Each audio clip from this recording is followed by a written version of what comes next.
How to start virtual machine in Parallels Desktop. How to start your virtual machine in Parallels Desktop.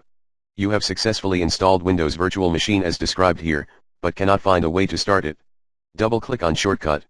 There are several ways to start your virtual machine.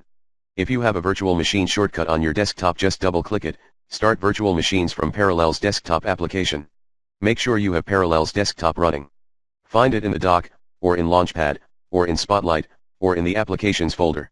After you have your Parallels Desktop started, right-click on the dock icon and click on your virtual machine name at the top, or click Control Center to see the full list of virtual machines, and click Power button to start the virtual machine.